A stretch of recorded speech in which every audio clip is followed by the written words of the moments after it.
Bienvenue sur Finance Pratique, la chaîne qui t'apprend à gérer tes finances et à faire fructifier ton épargne. Aujourd'hui, on se retrouve pour parler de l'Assemblée Générale de Total Gabon qui a lieu le 16 mai dernier. Ensuite, on parlera de ses résultats financiers au premier trimestre 2025. Et enfin, on fera le point avec ma watchlist de Small Caps Value que je t'ai déjà présenté pour faire le point sur leur performance. Si tu veux rester informé sur les news finances, mais également si tu veux découvrir des Small Caps Value, alors n'hésite pas à t'abonner pour ne rien rater. De même, si tu veux avoir accès à ma liste de Small Caps Value, n'hésite pas à aller sur mon Podia pour découvrir ces sociétés. De même, si tu veux recevoir des analyses détaillées, n'hésite pas à t'inscrire sur ma newsletter. L'Assemblée Générale du 16 mai dernier a permis d'approuver les comptes 2024 de Total Gabon et également d'approuver la distribution d'un dividende de 22,22 $ par action. Ce dividende dont je t'avais déjà parlé sera versé le 9 juin prochain. N'hésite pas à me dire en commentaire si toi aussi tu détiens des actions de Total Gabon et également de me dire combien de dividendes tu percevras. Ce qui est vraiment spectaculaire avec cette société, c'est qu'elle verse de gros dividendes réguliers. En effet, tu peux voir que depuis 2019, les dividendes sont vraiment réguliers et élevés. Il n'y a que en 2020, avec l'incertitude du Covid, que le dividende a été moindre. Tu peux voir aussi en 2023, avec le dividende exceptionnel qui a été versé en janvier, tu peux voir que les dividendes versés représentent près de 50% de l'action. Concernant ses résultats financiers au premier trimestre 2025, tu peux voir qu'il y a une chute du chiffre d'affaires de 3%, ce qui est expliqué par une chute du cours du Brent, mais également du prix moyen du brut vendu par Total Gabon. De même, et ça c'est le plus important, c'est la baisse de la production également qui est à relever. Malgré la baisse du Brent, mais également malgré la baisse de la production, parce qu'il a été compensé par le volume de Brent vendu par l'entreprise.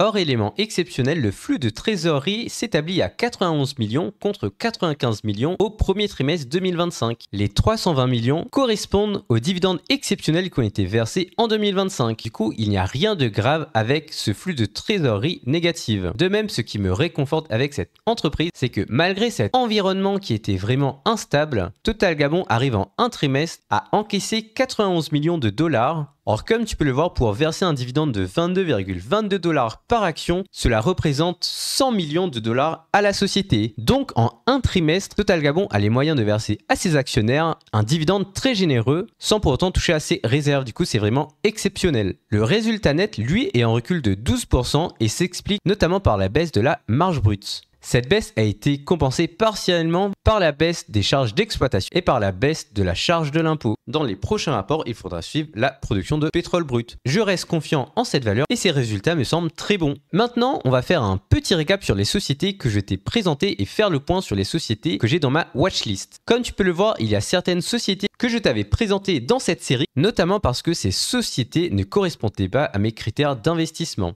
Dans ma watchlist, il me reste ces 5 sociétés: Ifusin, Nicolas Correa, GME, SAS Dragon et Total Gabon. Les fondamentaux de ces actions sont vraiment très bons et correspondent à mes critères d'investissement. Je t'ai mis le cours de l'action lors de l'analyse de ces actions et leur cours actuel et tu peux voir qu'elles ont tous bien performé, notamment GME avec plus 42%, alors que cette société verse de généreux dividendes. Je mettrai à jour ces sociétés sur mon Podia, du coup n'hésite pas à aller jeter un œil pour pouvoir les découvrir plus en détail. J'espère que la vidéo t'a plu. Si c'est le cas, n'hésite pas de liker, de la partager et de laisser un commentaire. Si tu ne veux pas rater les prochaines vidéos, n'hésite pas à t'abonner et moi je te dis à la semaine prochaine pour une nouvelle vidéo.